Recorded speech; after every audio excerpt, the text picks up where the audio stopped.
I mean, tell me about the beer. I haven't actually had it, so I'm curious. No, that's what we're shooting for. It's definitely gonna be more of a traditional West Coast and maybe an old school, like a little more malty. It's gonna have some crystal malts in there. Good amber color. That's stuff that everybody pulled out. Like if you look around, like triple IPAs, double IPAs, they're all straw yellow. There's nothing but base malt. That's it, and that's fine. And it shines the hops, and I get that. And we could do that. We could have done that with this beer, but we decided to take a step back and go a little more traditional. It was a risk. It's a gamble. I'm hoping that people will appreciate it still. Some of my favorite throwbacks I still enjoy today, and I think if I had them in my fridge, I would drink them. Mm-hmm. So, I mean, there's a lot. I loved resin for everybody's like, that's a malt bomb. I loved resin. I loved some of those piney traditional double IPAs that had a little bit of crystal. There's a malt backbone that balanced the hops. Yeah, and so this one is definitely going to be that like big resiny, like a little bit malty, piney IPA. Now the question is it dead? I hope not. Now, like resin, did they ever? The one thing about because they're 6 Point, right? Resin, yeah. So they were the first brewery I saw that they didn't even really get into identifying what style they're going for. They just resin, boom. I mean, I don't think anywhere on the can it said double IPA, IPA. I don't think it It said resin. It was 10%, and it. I was like, oh, cool. We don't have to tell people what it is. But I mean, it did tell you what it was. It told you right, it was 10%. Taste. It tells you it was resin. Yeah. It was dank. It was floral. It was everything you wanted out of an IPA at that time. I mean, I remember first drinking IPAs, and I'm like, God, this is repulsive. And then, Did your eyes bleed? Almost. First time, yeah, maybe in the beginning, right? I was bitter beer face, like to the max. And then Avery Maharaja came around and changed my life Great forever. examples of traditional, amazing beers. Right. That people haven't forgotten about, but they're just overlooked sometimes nowadays. It's the hype train. The hype train just doesn't go that direction. A lot of times you'll find yourself at that grocery store shelf, and you'll see it, and you'll go, that's the best option here, boom. That's right. And there's tons of options nowadays, so it's really hard to compete. Crazy, right? It's hard to compete. And that's I mean, not to segue away, but I mean, the whole grocery store shelf space. I mean, what's how's that? I mean, we never got into that. So I mean, I'm curious from you guys who I've seen you all have some pretty prominent displays. I think ridiculous. It really picked up on the popularity that Tasty already had. So Tasty was and still is a tap just gold mine. Bars can't buy enough of our kegs of Tasty, but unfortunately Tasty is nitro, and so we can't put it in a can to sell it to you at your grocery store. But we had the idea. Well, let's try to do the Russian version. We'll do it CO2. And when we first rolled those out in cans, people were like, "Yeah, this is definitely a viable alternative for me to take home." And so we scaled that up and we put it in the grocery stores, and I think the grocery stores like it just as much. Oh yeah. I mean, until we do the Kickstart. Yeah. The $1 million Kickstarter. Oh, the Kickstarter plan. That's the plan, right? Whatever silent angel investor out there wants to just hand us $1 million, I'll definitely go buy a nitro can line. We'll make it happen. We're trying to figure out how to do that without the $1 million. No, there's a lot of space here for people to autograph. $100 Kickstarter boom, $100. Sign the wall in the Texas room. I mean, maybe 100, maybe 300, and you get a get a 6-pack and a shirt. Yeah. No, we'll get on that. Speaking of Tasty, I mean, just how popular it was. I remember so many restaurants adding nitro lines just specifically to carry that beer. Yeah. I did not see that coming. Yeah, I mean that just tells you the story there. Yeah, it was a wild story. When I kept hearing and seeing in places that I would go, and people would tell me about when they would go in We were kicking people off of nitro taps and building new nitro taps just to put Tasty in, which is wow, guys, I'm super honored that our beer is one that you think is worthy of that. It's really great. The names of the beers that we were apparently kicking off, I'm like, wow, sorry, but not sorry. I mean, I can't think of a better milk style. We were in a good shape too because if you think about it, there's hundreds of CO2 beers out there in the world, and you're fighting. But nitro, there's not as many options, and we came with one that did the job, and that was it. I mean, there weren't a lot of options, so damn, Tasty, boom, done. Now it's hard to replace it. Tasty's in there. Right? Yeah. What's going to come knock it, right? I mean, unless they go back to Hopefully something nothing. else. Yeah. So hopefully nothing. So, are you brewing that at least once a week now? All the time. You just constantly. It's ridiculous. Yeah. So Yeah. No. So you're about to do like your 5,000 10-barrel Tasty brews 60%, tomorrow or something. Yeah. It's the 60% of our production. Yeah. If you ask any brewery, like, all right, you have a flagship, and they're like, yeah, and they're like, you brew it more half the time. They're like, that's it. Yep. That's your flagship. Tasty. You don't even get to say it. You just become a brewery. You make beer, and then whatever you brew, the majority of your brewing, the majority rules. You decide, oh, that's it. We didn't get to say what that was. The people did. Right. But good for us. We have that beer. Like, there are breweries that don't have that, and they wish they did. So we're very fortunate that we made a beer that people love enough to allow us to do that. And that actually has probably kept us alive and running. Like, it's true. Because without a beer like that, I don't know if we'd still be here talking. But we're blessed. So it's a pretty good thing. I mean, Tasty put us on the map. It did. Tons of people know about Saloon because of that beer. So we're lucky. And we have a lot more to offer than that, as many people would say. Absolutely. Yep. Just come here and check it out. So I love it. I can't, like I was just saying, I can't think of any other nitro offerings in Houston are limited anyways. Yeah. So Lone Pint, I think, probably does a fair amount. They do, what is it, Neighbor Beast? I think that's another one. Oh, maybe I'm thinking about someone else. Sure. But there's really not a whole lot of choices. Yeah, there's not a lot of local nitro beers. Right. It's not a strategy. We went in thinking we're going to do this. It was something that happened. And we're like, wow, that worked out. Yeah. It's serendipity.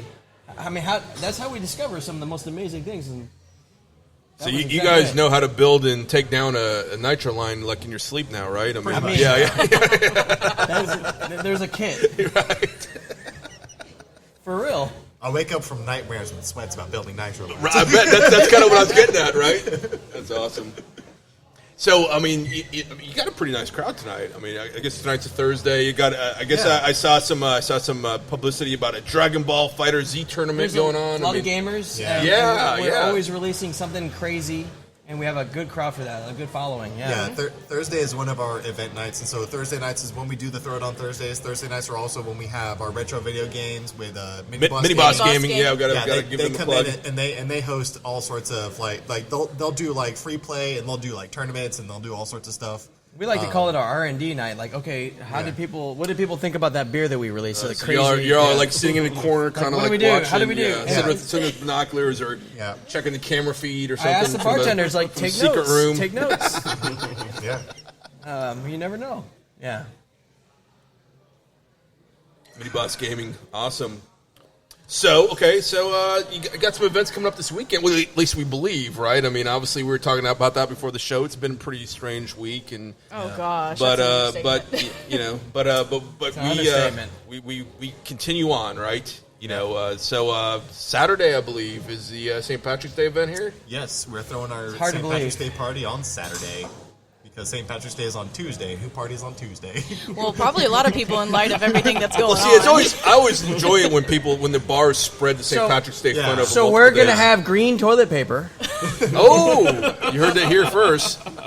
Now we have to go find green toilet paper, Josh. Thank you. As if finding white toilet paper wasn't hard enough, and that you just Sorry about that.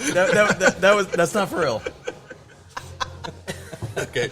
So we're going to take that one breaking news item back. There will not be green toilet paper here.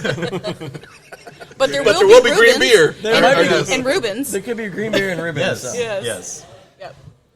Which is exciting on its own. I mean, anytime you get to eat Irish fare, it's like delicious. Yeah, corned beef Rubens, drinking some good beer, make it green, be fun. Yeah. Mm-hmm.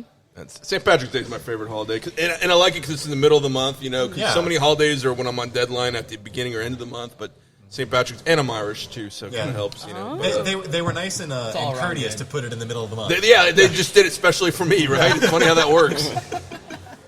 There may or may not be Irish car bombs. Boom! Oh, there you go. Okay. That would be interesting.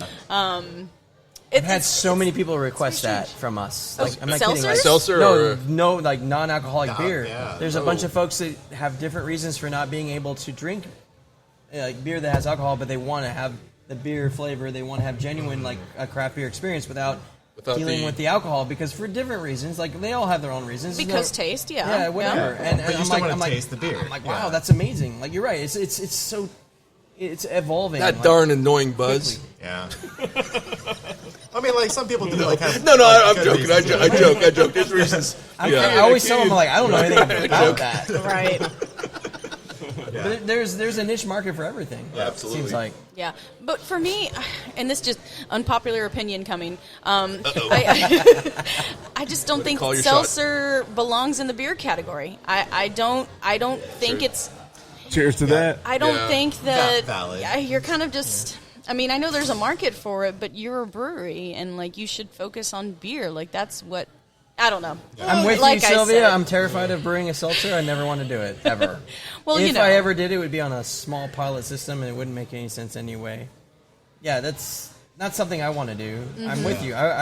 We're on the same page. There's several breweries in town that have done, I'm not seltzers judging in-house. the ones that Oh, no, do no, no, it, no, me right. neither. But And I've tried them. I just don't think I could go there. Right. I think I could go there.